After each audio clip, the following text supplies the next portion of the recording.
Hello, welcome to this Dawn Busters Taste Challenge. The last day of February 2019, the shortest month of the year. Founded in 1866, Jack Daniels brings to you the Jack Daniels number 7, also known as Jack Daniels Green Label. 80 proof, aged at least 4 years. Sour mash whiskey from Tennessee. I was talking to Paul. You might know Paul. He did beer hangouts with us for years, but he gave up drinking. Really, he said it gives him a headache. He always suffered with terrible headaches since he was a teenager, and I knew him. And I was like, well, I'd be giving up alcohol in 1 second if I had to deal with that. Believe me. But I never had that problem, so I don't have the problem. So he said, I like to drink. Alcohol tasted really like me, but it says making him sick, just the headache. But that's just probably not even alcohol related, something to do with his head. All right, now his body composition. Anyway, we were talking about the Jack Daniels whiskey, and he was talking about, yeah, it's so iconic. You know, he said, you think about Jack Daniels, we were talking about it, and then he said, I said, we can't even get the green label here in Louisiana. He said, you can't? Because in Texas, it's the main Jack Daniels. I've been to liquor stores in Texas many times. You go in there and that's the green label. Now over to the side, they'll have some black label, the old number 7. But it's funny how things are different because in his mind, this is the Jack Daniels that he's thinking of. And in most of the world, people never even seen it. But Texas, you know, it's like a whole other country. Ha ha ha. This 1 liter bottle was bought for me. Thank you, Sandra. As a birthday present 3 years ago, or was it 2 years ago? It doesn't matter. And it was about $24. That's a great deal. $24 for a liter of Jack Daniels. Oh, yeah. Oh, yeah. Okay. What are we going up against today, this morning, as daylight arrives? Let me tell you. Another Brown-Forman product. Woodford Reserve. Not introduced in 1866. Not even 1966, but in 1996, it's a young product. Even if you had been aging it a long time, the oldest you'd have is what?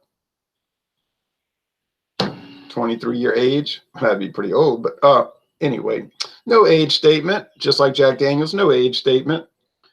Jack Daniels, they were being cagey about it, but it's about 4 years old. About 4 years old. No less than 4 years.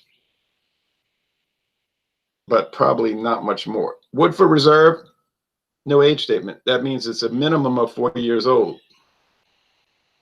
Now, some people will say, oh, it's exactly this. I know. How do you know? Well, I read it on a blog. Oh, I mean, what definitive information do you have? I don't need that. You do need that to convince me. Naturally, you can say whatever you want, but it doesn't mean I'm going to believe it.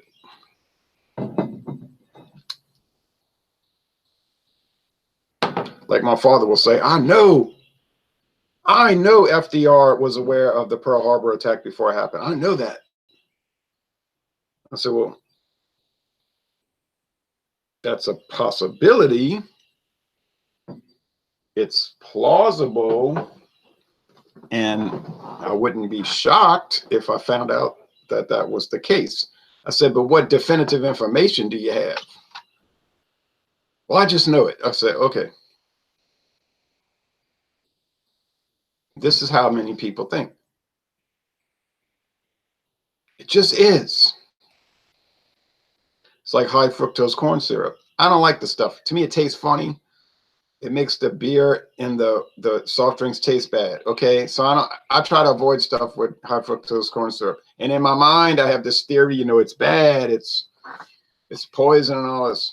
But I was reading about high fructose corn syrup, and the USDA, the Food and Drug Administration, which is that's part of the USDA, right? They did studies, and they said they couldn't see that it was dangerous. And other studies couldn't show that it made people any fatter than any other product. But I don't know. I don't like it. It doesn't taste as good as sugar. People say, well, it's as sweet and it's cheap. Well, yeah, of course it's cheaper, and it might be as sweet, but it's a different kind of sweet, you see. And I don't like it. And here's another problem with it. It's government subsidized. So that's why they buy it. It's cheaper. You say that's corporate welfare. The government should not be paying big agribusiness to grow corn. I agree. Okay, I agree. I believe in free enterprise. The United States government should not be subsidizing milk to make it artificially expensive. They shouldn't be subsidizing corn or any consumer product. Okay, that's a type of socialism if you want to look at it in a more open, reasonable mindset. Now, but anyway, the whole point of what I'm saying is you got to have some basis to make the allegation. I mean, to convince me, you can say whatever you want. I'm saying to convince me. All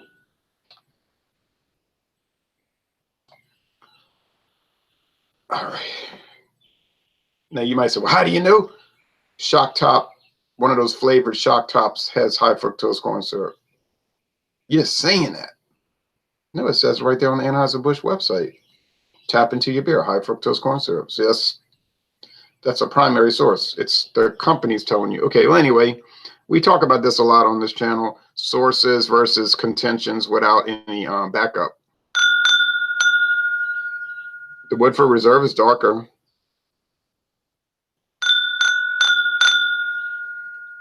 It has a deeper, darker copper appearance, and the Jack Daniels is just a standard amber copper thing.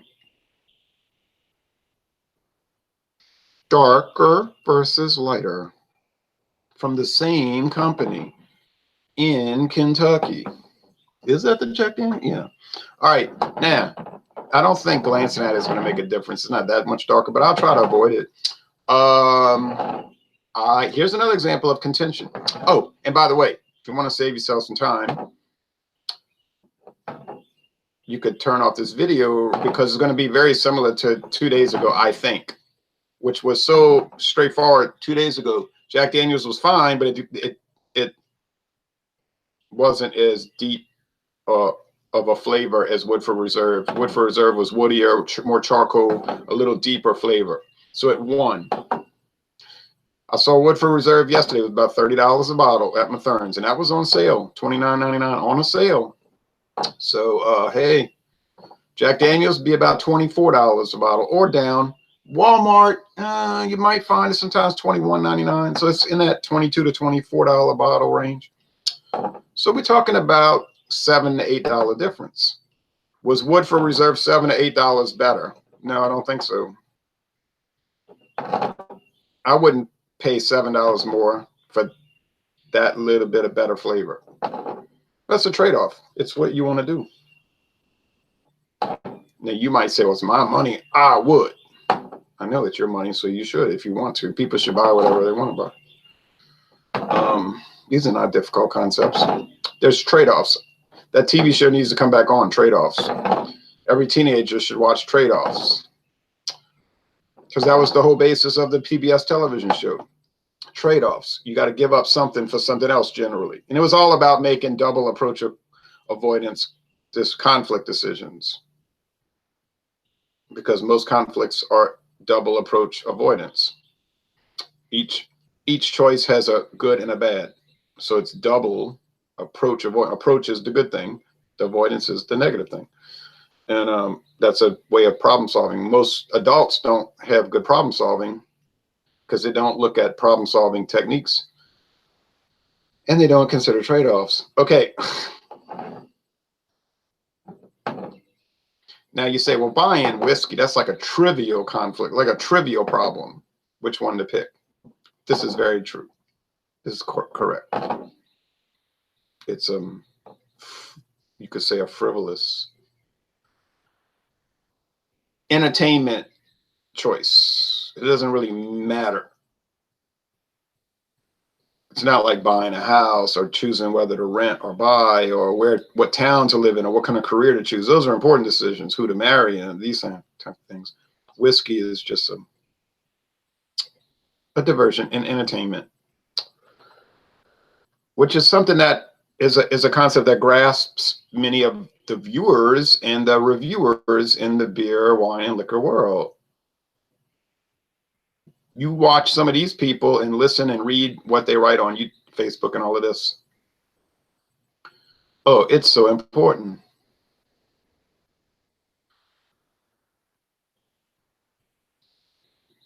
And it's, oh, they're mad. They're mad. I'm mad. I'll unfriend you. I'll show you. It's like, why are you mad about beer or even angry? Are you sick or afflicted?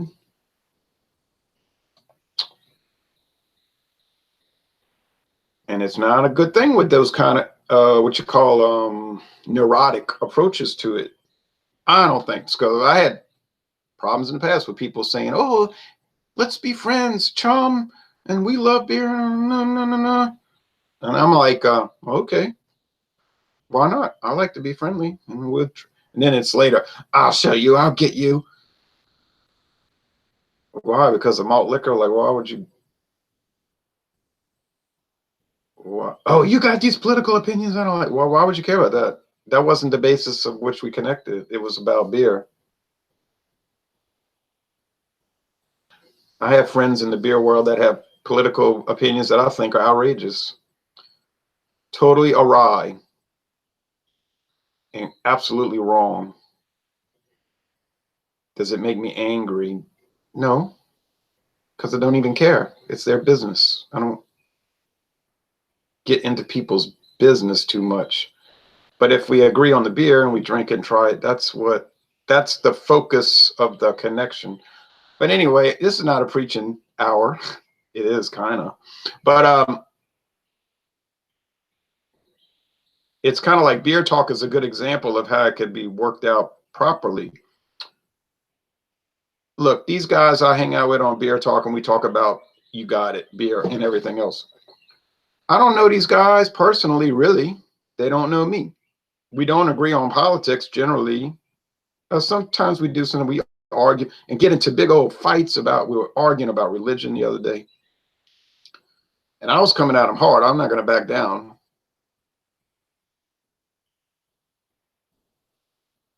We don't bow down on anybody's ground. But did everybody get angry? Did people say, I'm quitting the group because I don't like your opinions? I'm quitting the group. No. No one did that because no one cares about that. They're able to look at things in a certain contextual way. Now, in the past, we had people that did that, but they had the wrong viewpoint, like I was talking about earlier. Okay, now on with the taste challenge.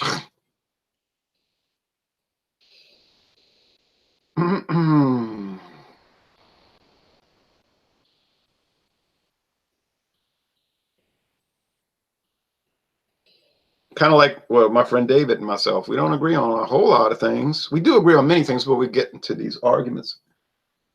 And you say, you're wrong, you're wrong. And you're too impatient. And you're too impatient. I say, no, you're not, no. Okay, big deal. Right? But we still, then he'll say, what about this beer? You ever heard of it? I said, no. Where'd you find this? See, that's like a connection point. You can have fun with beer and whiskey and wine and talk to people. It's not like you got to live with them, move in with them, marry them. could just talk to them in a group like Alcohol Eggs. Alcohol Eggs, you could join Alcohol Eggs. See, that was like that Dr. Dave thing with me 3 years ago. He was on the hate Ronald list, hate J list. Then he started thinking, he's like, why am I doing this? And then he was contacting me secretly, you know, saying, well, these people are manipulating my mind. I mean, to make me dislike you. He was saying I was out drinking with friends, and I started telling him, why am I letting people tell me who to hang out with under some threat that they'll kick me out of some beer group on Facebook? He's like, these people are crazy. We used to have a good time talking about beer back in 2010, 11, 12. I said, remember the good old days? He said, right. So then he said, I'm going to make a move. I said, it's going to make an uproar. He said, I don't care. Hell. Then he had to get out of the beer thing anyway because of health reasons. And now he focuses on his pets and his, what I would call insane political ideas, madness, craziness. But it doesn't make me mad because, like I said at the beginning, I don't really care. That's not where we connected on. This smells like Jack Daniels because it's so muted. It's burny in the nose, but it's 40% alcohol. What do you expect? It has a corn alcohol, corn liquor, grain alcohol. It's like grits. And that is my unpleasant relationship with bourbon. Oh, they say, people are watching say, not this again. If you don't like bourbon, you are a social misfit, and they'll go on and on. I'll drink whatever I want and I'll like whatever I want. And I'm not a big fan of bourbon because I don't like that big corn grits flavor. I've eaten corn my whole life. I like it with eggs and bacon, but I don't necessarily want to drink it. Okay. Oh, it's a big catastrophe. No, it's not. And what did I buy yesterday? A bottle of bourbon. It was so cheap. Okay, there's a little wood. There's a little trouble. There's not much to it. Notice I never said this was bad. I just said it was dull, bland, and kind of ho-hum, ordinary. You say, well, how could it be the most popular whiskey in the world and it's so ordinary? But that's what a lot of people like, ordinary things. I watch what people eat. And bland is their plan because I eat lunch and I say, you don't want any hot sauce or black pepper on it? No. You say, you're in Louisiana. Everybody likes fiery hot food. No, that's the image. That's the stereotype. Could the average Louisiana person like hot and fiery food relative to the average person in other states? Yes, that's probably the case. So the stereotype is correct because stereotypes are always correct for the average. But that's relative to other states. In general, I don't think Louisiana people really like that much spicy food. And it's gotten less and less over the years because of so many national foods coming in from the rest of the country, and the regional characteristics break down. And so the rich flavor appreciation breaks down. This is a lot woodier and smokier and has, like I said Tuesday, a depth of flavor. I said, imagine flavor and aroma, and I haven't even tasted it yet, but I can taste it through my nose. The depth is like a tunnel. So the Woodford Reserve has a tunnel of aroma all the way to the end. It fades a little bit. Now the Jack Daniels, it just goes and it's gone. There's no depth. There's no real depth. Doesn't make it bad. Just the characteristic. This one, yeah, it's that corn grits. It's breakfast time. Actually, I had cornflakes for breakfast. Yeah.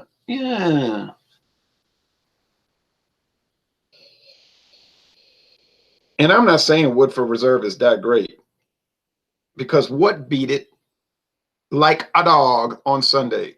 Stedman Select. You say Stedman Select. That's not even a real brand. Well, it's a real brand, all right. And it's produced by Sazerac. Oh, I'm sorry, IWA Distilling, an alias of Sazerac. It's 1996 for the 1.75 liter glass bottle. And it beat Woodford Reserves. You know what it beat? It's booty. It beat its booty. And you say, no, no, no, that's 1996 for that big old huge jug glass bottle. Woodford Reserve is an elegant whiskey, and my grandpappy used to drink it in 1999, 3 years after it came out. And that means a lot to me, and that's a special sentimental thing, and you're insulting me because of that. And I buy it every year, and well, I'm sorry, but I did a blind taste test, and Stedman's beat it handily. And I couldn't even tell them apart. And these are blind taste tests, and they're not fake. And somebody was saying it. Oh, they're fake. He was implying that. They're not fake. You're fake. I have a real name. I use my real face. These are real taste tests. They're not fake. The jealousy is real, but the blind taste test is real too. Okay. Now, I'm smelling this on its own merits right now, okay? And the aroma is not that gargantuan. It's not really that woody. It's not really that charcoaly. Char-y-ish. It only smelled that way compared to that. That's why the blind taste tests mean a lot, because on their own, you won't pick up things unless you go counterpoint, like the Bellows Club whiskey. On its own, I was like, oh, yeah, this might be the best blended whiskey I ever had, next to Seagram's Seven Crown, and I was going on and on. Then when I started putting it in the taste challenges, I said, ugh, something's wrong with this stuff. It's got an unusually grating, strange rye content. Like, what's up with this? Why would they put that in there? And that was when it was with Jim Beam.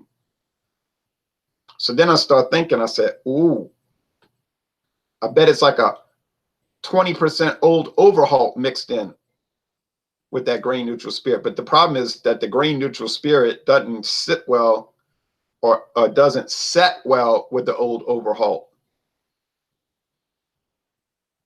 Well, I never had an old overhaul, but that's just what I'm thinking, you see. Because, oh, I like rye, but not the way that comes across. Ouch. Oh, no. Okay, well, I'm going to say, I haven't even tasted it. I'm going to tell you what it is. This is Woodford Reserve, and that's Jack Daniels, number 7. This is as clear as it can be. I'm not going to close my eyes no more.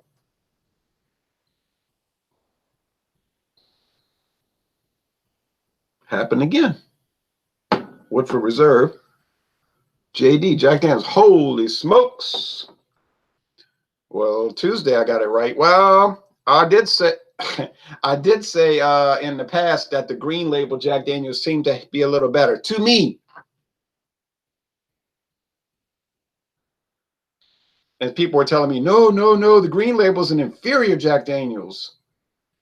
Oh, is it? You know, I'm thinking about that. I've been thinking about that. If it's an inferior Jack Daniels, why is it harder to get? And why is it like exclusive to some states like Texas, which is a rich state with a lot of money? Louisiana is a poor state relative to Texas with not a lot of money. Is it really inferior, or is there something else behind it? Now, I'm talking about this has more wood and character, but hell, it's Jack Daniels. Yeah, that's darker. Oh, Woodford Reserve, you are not performing so well. You are not performing so well. I'm glad I didn't pay $30 for this. Thank you, Sonia, for the free bottle, because if I'd have paid $30 for that bourbon whiskey, and it gets beat by Stedman Select, of all things, and then it gets beat by Jack Daniels Green Label, which is $24 for a pint. What am I saying? A pint. A liter. We have a problem, people.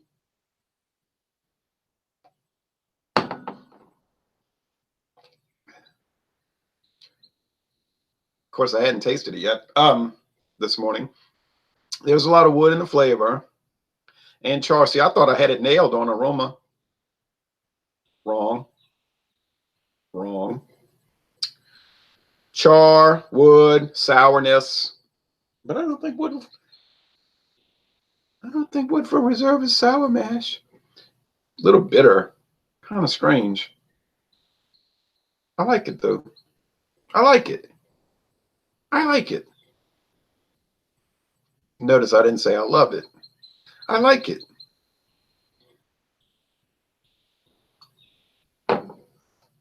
Jack Daniels.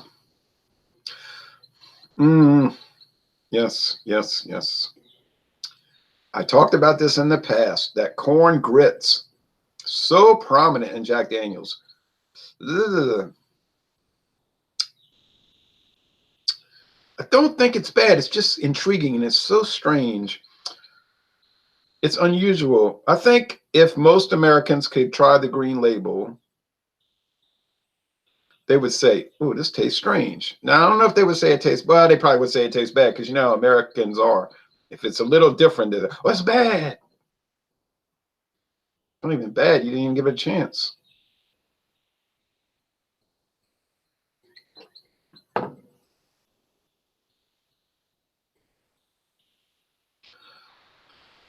Well,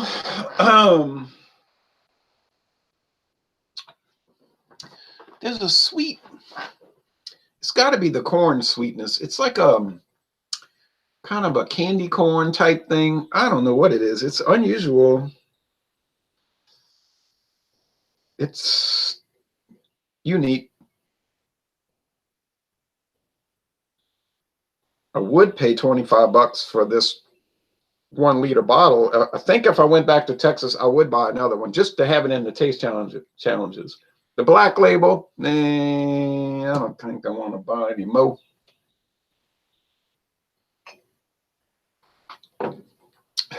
You see, oh, there's charcoal behind it. It's a deceptive whiskey because there's charcoal and the vanilla and the wood and the dried fruit and the candied fruitcake fruit and the dried flowers all in the back taste. That's where it gets you. You see, the Woodford Reserve is more like up front. It's like whoa, whoa, whoa, whoa. But then I don't know if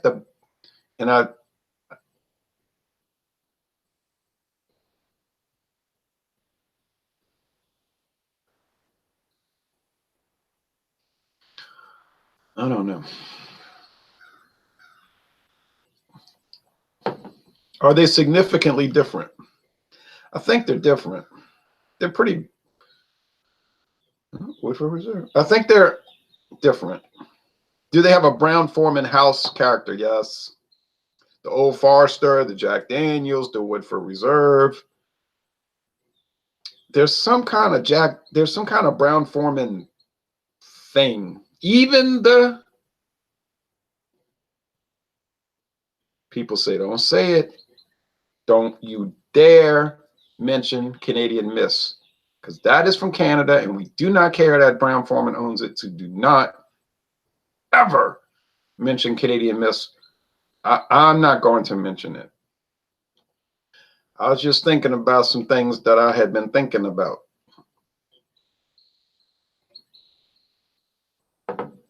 As it relates to a company profile, taste profile. But which one's better? Well, which one's better? Which one's better? If we consider price only, the Jack Daniels kills it, beats it up. Woodford Reserve just got jumped. You got jumped. You got rolled. Your wallet is going Woodford Reserve. Let's see, 25. I'm going to go in the high side. I don't think they paid 25 for it. 25 divided by 1,000 times 750. You know what that is in a 750? $16.75. It is a joke. Woodford Reserve is underperforming so badly, it's kind of embarrassing. Except I'm not embarrassed since I don't make the product, so I don't really care. And then what did I buy yesterday? Another Brown-Forman product, the Cooper's Craft. And that was so cheap. That was $9.99 a bottle. That was like half price. Actually, more than half price, because it runs around $21, $22, $23, $24. I was looking at a lot of liquor store websites yesterday. $21, $22, $23, $24. And I got it for $9.99. I don't even know if Cooper's Craft is any good. It bombed in Louisiana. They had big billboards. It's, oh, Cooper's Craft. Oh, yeah. Why do you think it was $9.99? Because they got rid of it. It's not even available around here anymore. I got the last bottle. Hey, well, you know, everything that people put out doesn't succeed, right? Look at Busch Signature Copper Lager. Best beer Anheuser-Busch put out in the last 20 years, and nobody would buy it. Yeah, it probably had too much flavor, right? The Busch drinkers are like, oh, it's so strong. I'm like, oh, it actually has flavor, unlike Busch. Busch has a little bit of flavor, but I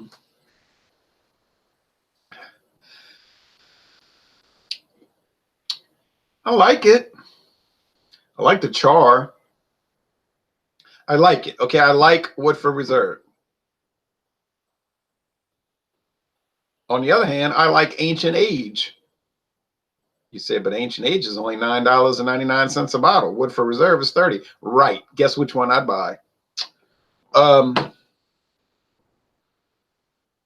ho, ho. Now I have a machine gun. Ho, ho, ho. All right.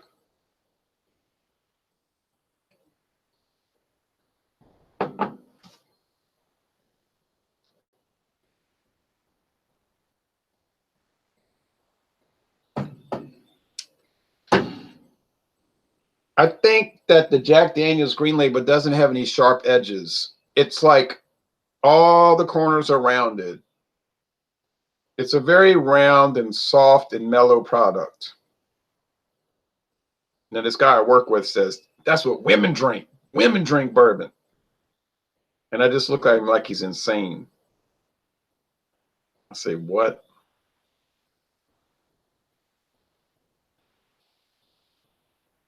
But I do think women would prefer this maybe more.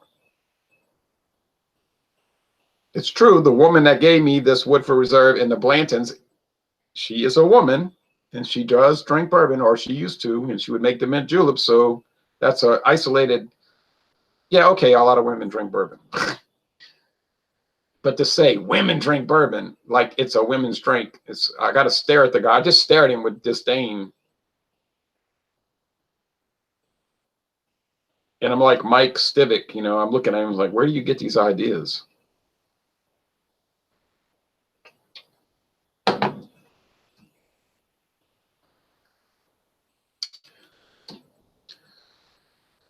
Okay. That's it. I mean, I don't know what else to say. The whole thing is confusing. I mean, the Woodford Reserve has a lot of characteristics. It's nice. There's nothing wrong with it. Notice I never, in any video, in no video I did, have I ever said it had detriments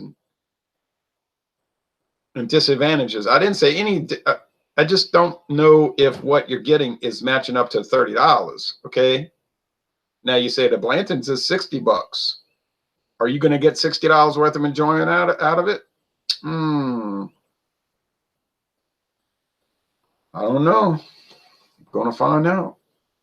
You buy a lot of things with $60, even in this day and age. So I have no animosity toward Woodford Reserve. Now, if I had paid the $30, I might be up here ranting and raving and screaming and hollering and just going berserk. See, you can be a lot more generous about it when you didn't pay for it. And I didn't pay for it. Sonia gave it to me. Thank you, Sonia. Now, I didn't actually pay for the Jack Daniel's Green Label. Actually, I didn't pay for either one of these. So it's a total, I'm playing with house money. I can afford to love both of these since I didn't pay for literally one penny of it. Hey! But I think the Jack Daniel's Green Label, the number 7, actually has more character. It's a little more unusual. It's got that strange candy corn. It's got that corn grits. It's like a bowl of breakfast cereal, hot cereal. I may as well add some black pepper and cheese to it and some diced onions and have some bacon and scrambled eggs with it if you want to be particularly techno. But it's just something quaint about it. Quaint. It's more old time bourbon. Like the Jack Daniels tastes like 1975, like bourbon before it became like this art project. You know what I'm saying? Back in those days, people would just drink it like, oh yeah, man, we're drinking some Jack Daniels at the bonfire. And it was like this cultural thing, and people were having a good time, and say we listening to Leonard Skinner, and we drinking Jack Daniels, Green Label, and we having a bonfire, and we eating hot dogs, and we're not worried about red number 7 coloring, whatever that's, red number 3.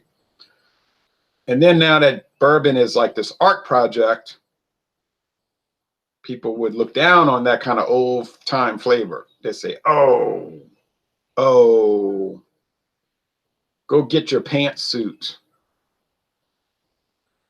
Go get your Jackson 5 Dancing Machine album and play it, and then we'll drink it. I would never be caught drinking that Jack Daniels, you know. So then it becomes like this political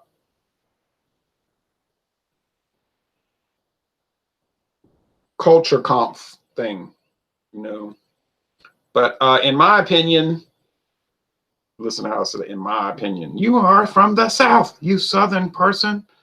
Oh, well, don't be jealous. Oh, look how foggy it is.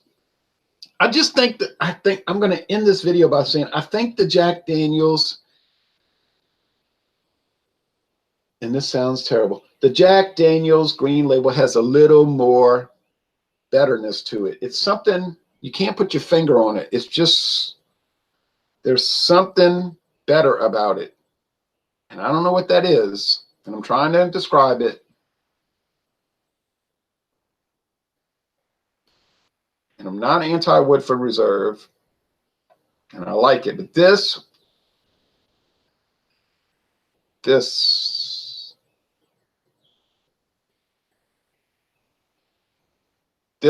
Jack Daniels reads poetry out loud in a voice. You know what I mean? It just got something there, like it's a poet warrior in the classic sense. And it feels comfortable with its people.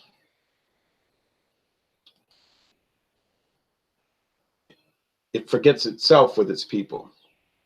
It forgets itself.